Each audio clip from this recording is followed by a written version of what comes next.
Hello, everyone, and welcome to another episode of the Society of the Eternal Mile podcast. I'm your host, Noah Sias. On today's episode, we're joined by guitarist Josh Bearden. You may know of Josh from his work in Las Vegas-based hardcore band Distinguisher.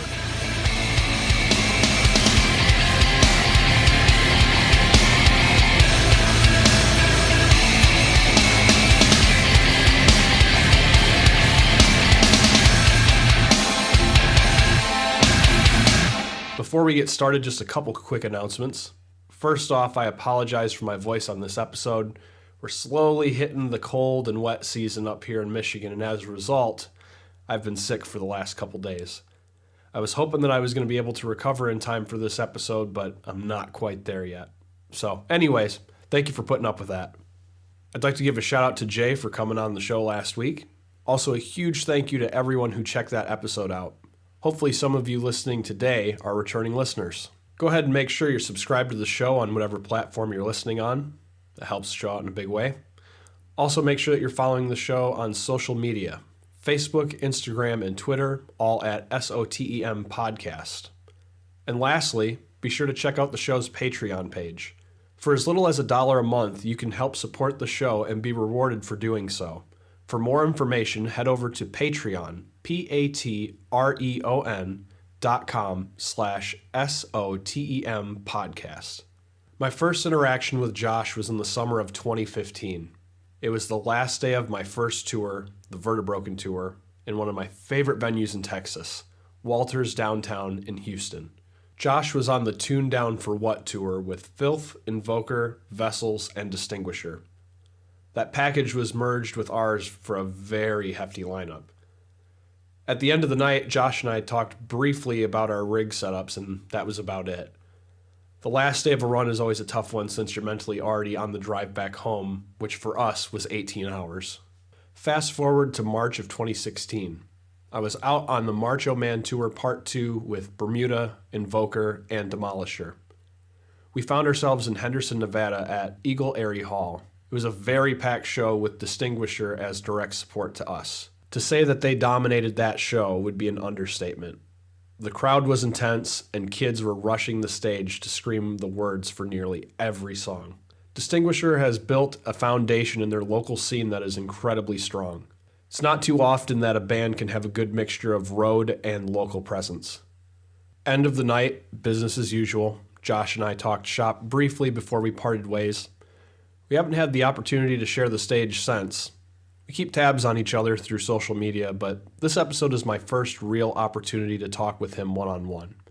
So, here's my conversation with Josh.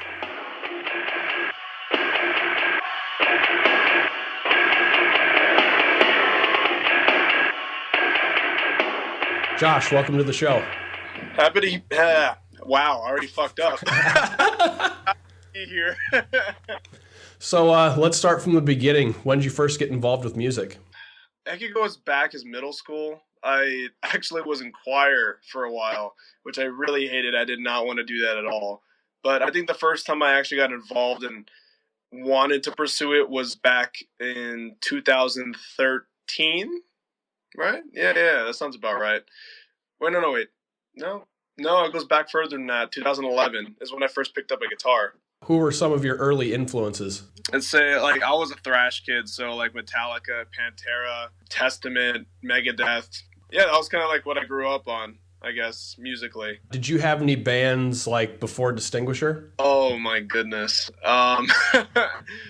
One that I should mention is I was a vocalist for a band called A Minute Before Dawn. Didn't come up with the name, by the way. Yeah, I was in that for, I think, 2-3 years, and that's actually how I met two of the other guys. I met Josh that way, my vocalist, and then I met Jake, my drummer, that way as well, because we filled in for each other's bands. Okay, gotcha. So I guess let's just segue right into that. Let's talk about Distinguisher. How did that get started? Like a lot of things, it honestly started off as a running joke. Okay. Yeah, I remember I was around for the first talk about it. I know another buddy of mine who was actually in the band, Jeremy, and Jake, they were talking about, starting up a really, really heavy band because we were tired of playing, the drop C metalcore kind of stuff. So we wanted to take the next step. And then we started talking about who's going to be in. I was actually supposed to technically play bass, Jake drums, Jeremy guitar, and then the original guitar player for Distinguisher, Ian.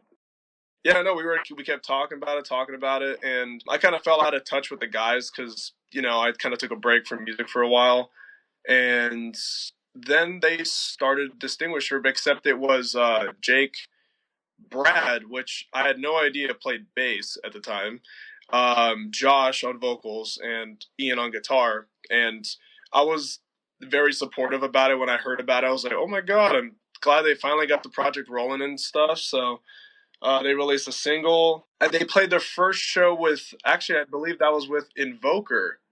And the second show was when I officially stepped in. I officially started filling in. And then I filled in for maybe 4 or 5 shows. And then because I was technically not in the band, they had a falling out with the other guitar player. And they had our friend Christian Matute join for a tour to fill in, and once they came back, that's when I officially joined, because I decided, you know what, let's do this. So there's 2 releases for the band, 2015's Helpless and 2017's What's Left of Us.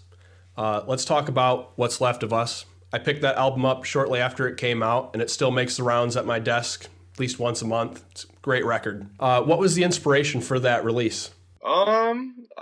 It was actually kind of more so finding the sound of Distinguisher, because there was 2 songs I came into the band with, which was 928 and The Collapse. But everything else, it was kind of like taking that and then taking a little bit, the good parts of the old sound that I didn't write, and kind of molding it into what I felt like the band should sound like.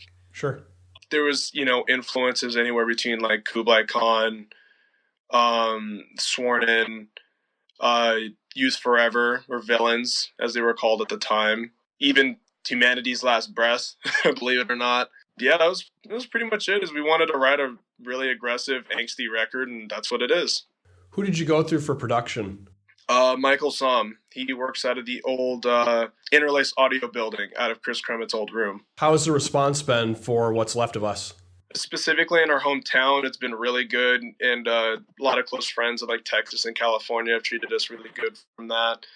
As a whole, it's kind of hard to gauge that, because we're still relatively a new band. So first album, I don't really know if it did well, or if it, because obviously a band blows up off of it. It did really well, but I don't know. It managed to give us enough cred to go across the country one time around. Sure. So that'd be decent. So you guys are heading out for one more run this year, which we'll cover later in the show. Beyond that, do you guys have any plans for 2018? Working on a new album and seeing what tours happen. That's basically it. Just try to keep the ball rolling as much as we can. Sounds about right. Let's switch gears over to your rig setup. What's your signal chain looking like these days?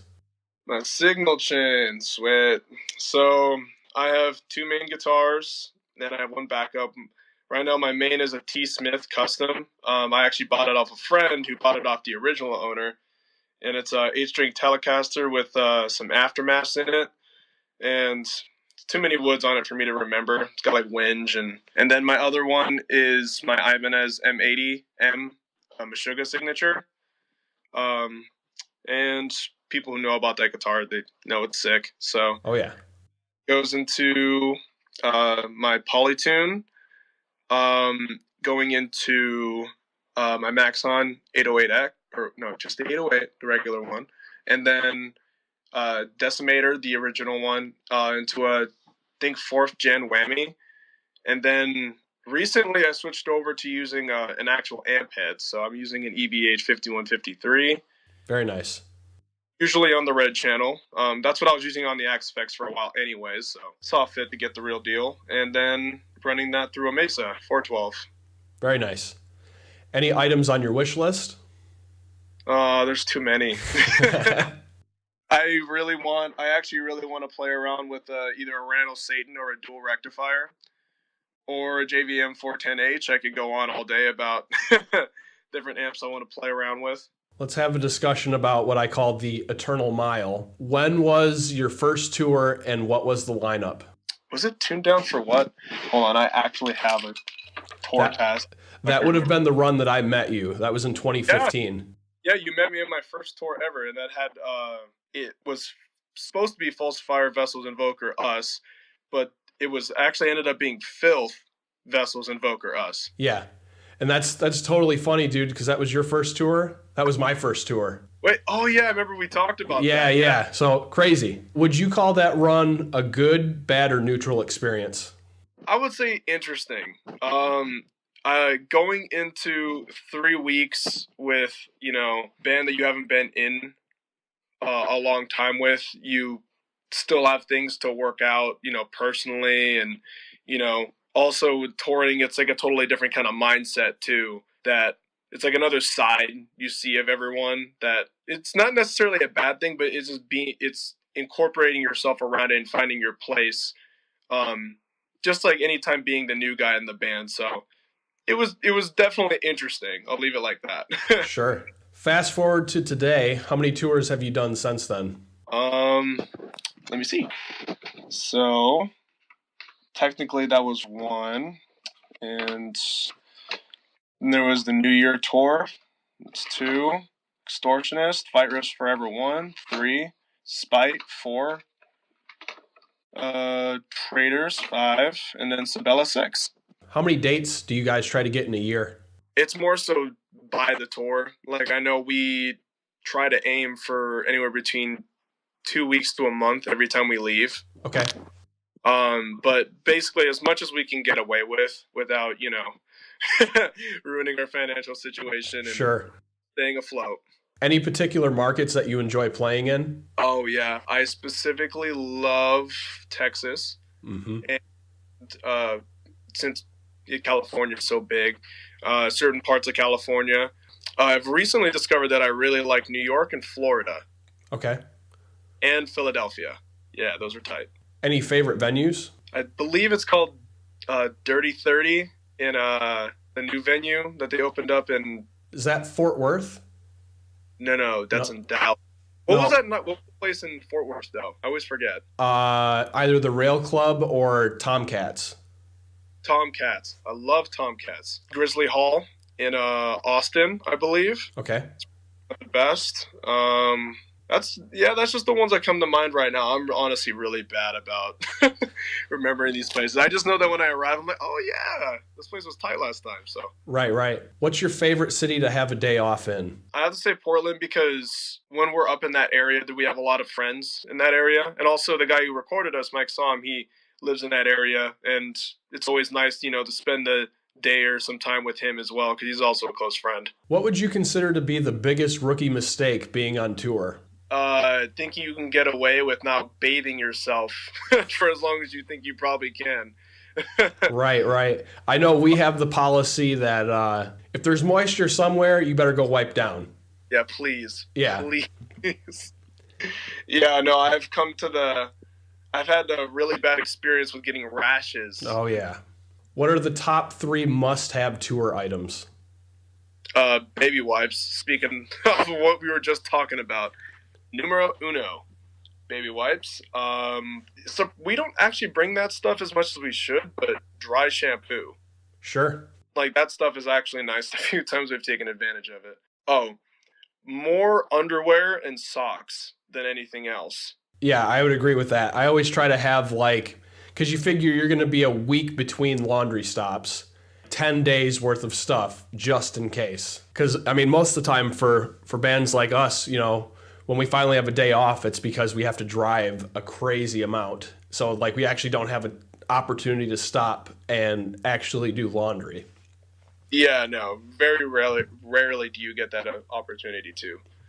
It's more so if you have a friend in the area, like immediately after the show, or if you guys can get away with just doing the drive in one day and you just spend the night or something like that. Mm-hmm.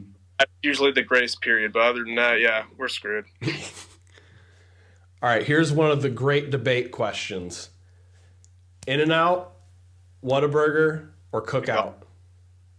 Why have you done this? I can't done this. See, I'm the guy who likes things for different reasons, and I like all of them. Okay. Because, In-N-Out, that's what we got here in Vegas. It's delicious, it's cheap, the quality's great. you say it was Whataburger and Cookout, right? Yeah. Yeah, Whataburger is just, some hearty Southern, it's like the hearty Southern version, I believe. And it's like, it's different. It's like you get a totally different portion. You guys got a patty melt, which is what I always get. Super good. Cookout is just, it's all hearty, good food. I can't complain. That's a good way to look at it. Yeah, I was like, I just like food. So in my experience on the road, I've found that a lot of people have misconceptions about what it is that we actually do. Mm-hmm. And in many cases, it's often over-glamorized. What are some of the wilder things you've been asked or told in regards to being on the road? Oh, how much do you guys make? You tell them, each? Right. It's like, no, that's what we make for everyone. That goes in the gas tank mainly. So to further that point, let's go over some of the less glamorous moments in your career. Okay. Do you have any horror stories while on stage? I've never had anything really bad happen. Like, I've had just about every single thing happen, from like stuff cutting out, from the guitar not working, or I fell once on stage, but landed right on my cab and just ended up still playing anyway, so it was hilarious. Nice. I cried on stage one time.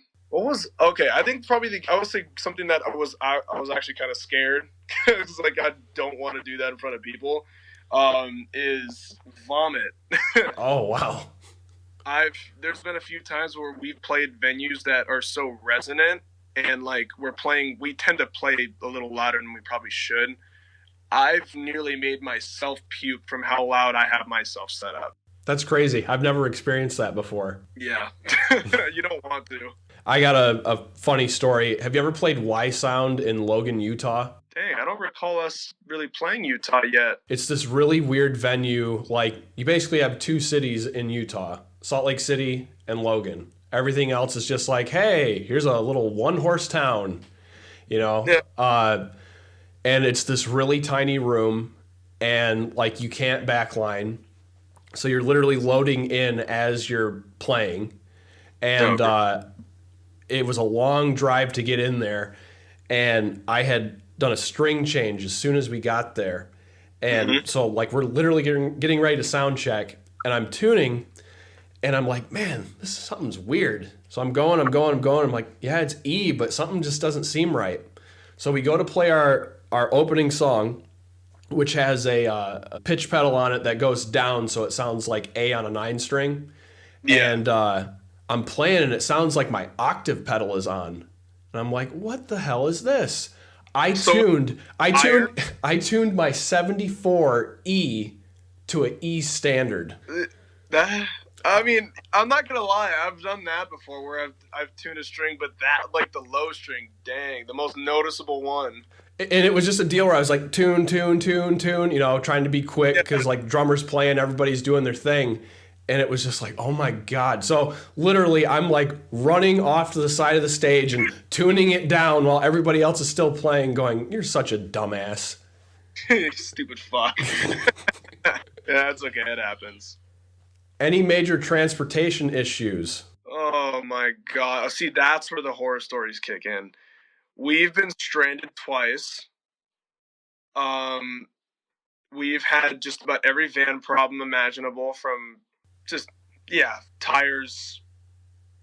What's that thing that keeps the battery going? Alternators. Alternator. Yeah. Problem with the fuel pump.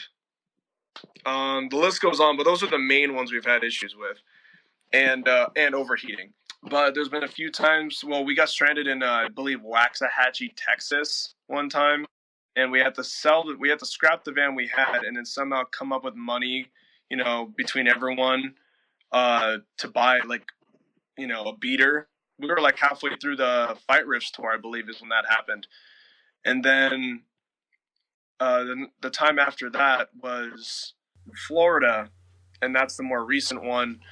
Our van just totally seized up. It was totally our fault. We didn't change the oil like we were supposed to. So, gotcha. So had a whole ordeal with that. We were stranded for like 3 days. Oh my God. We've never resorted to we've always been against, handouts like the GoFundMe thing, but Joel, our manager, was like, "You guys need to quit being fucking stupid. Just do it already, and just get yourselves home." Because at that point, we were just going home. So somehow we managed to come up with the money to buy a van off a lot. These guys ended up working with us on a price. Really helped us out. It was like a 2010 Ford, which was like nearly 20 years younger than the one we had prior. So we got that, and we got home. We actually ended up selling that and to get the money to put a down payment on an actual new van, which is the one we have now. Thank Gotcha. God. Yeah, van stuff is no fun. On our first run, well, my first run, we were in between El Paso and Austin. Yeah. And we, our axle cap on the trailer just shot out apparently. And we're driving down the road and this dude in this truck is like laying on his horn. It's like, dude, just pass. Like, cause I hate when people do that.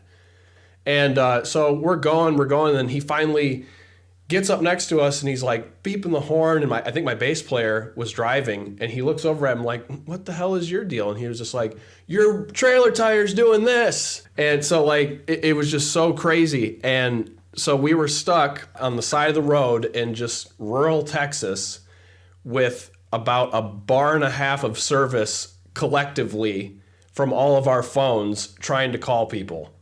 It was miserable. But thankfully, it was funny because, we're stuck there. It's hot. And this dude rolls up on this golf cart with his dog on the side. He's like, "What y'all boys doing?" He said, "We're broke down." And so he was just like, "You need a phone or something?" And so like we managed to call somebody when he came up.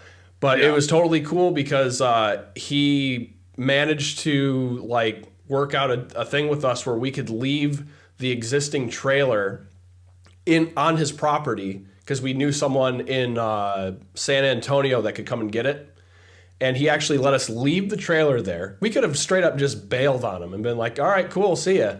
But like left the trailer there and like no problem. Just him and the dog chilling on the golf cart. That is so funny.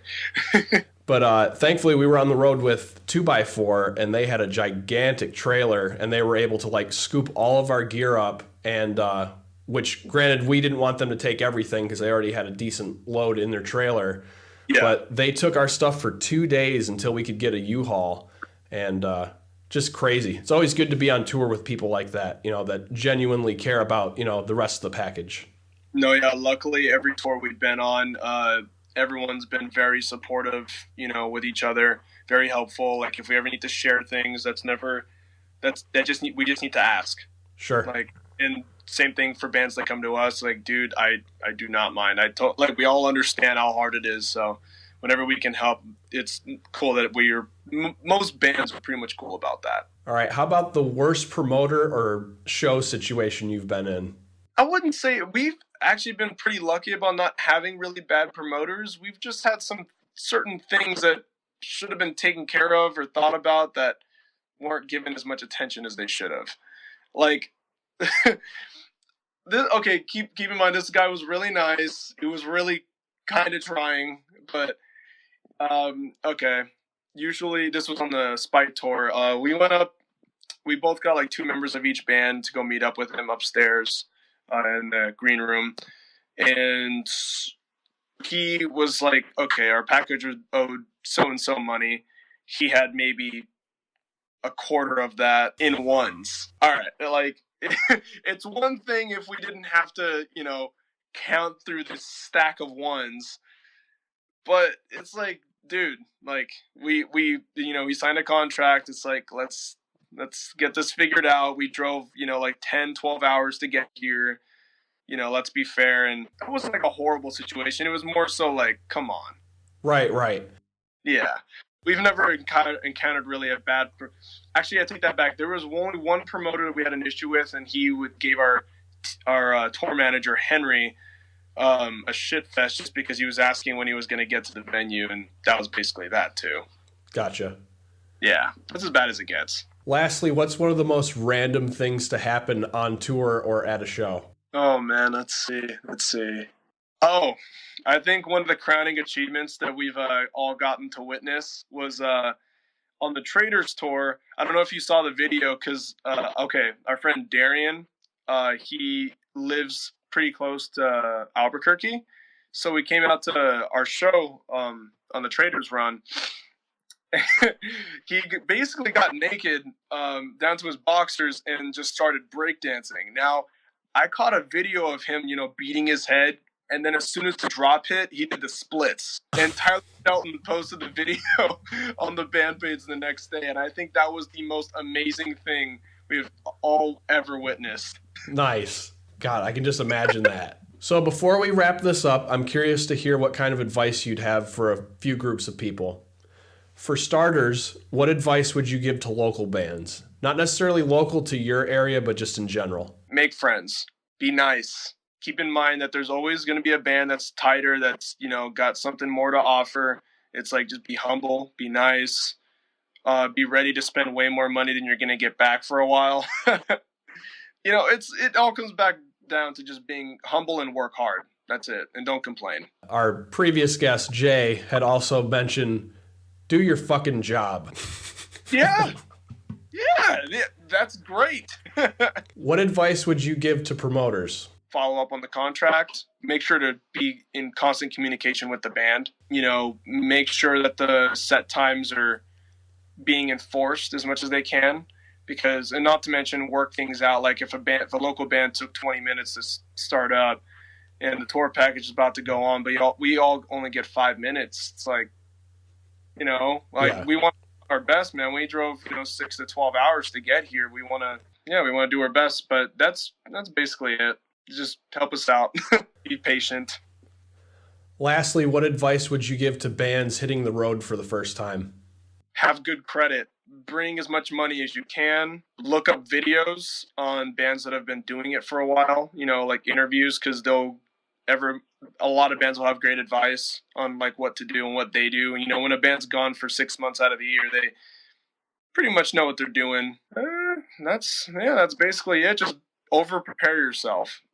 All right, let's do a quick plug for the tour coming up for Distinguisher. You're heading out on the Fight Riffs Forever 2 tour starting November 18th through December 1st. Go ahead and give us some details on that. We had a tour before that we were going to do, but, didn't quite work out. It was supposed to be with Extortionist anyways. But, so we were able to work it back around. We're like, okay, let's do Fight Riffs Forever 2. And here we are. We got Mother Sound on it, which they're pretty tight. And it's basically, we want to try to make this like a yearly thing. Like really try to do it as much as we can, because it's like Extortionist is one of our best buds. And it's just going to be in all markets that we've been in plenty of times on the, Pacific Northwest. So it's going to be fun. It should be beneficial for every band on it.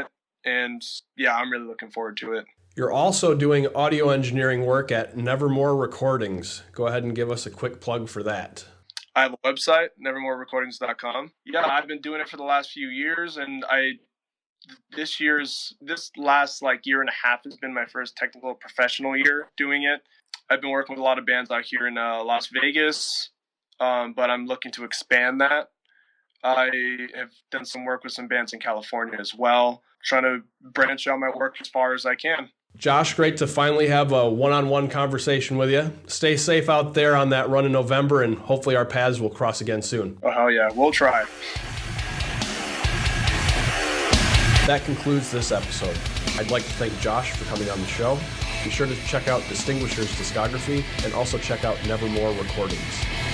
You can catch Distinguisher on the Fight Riffs Forever 2 tour starting November 18th.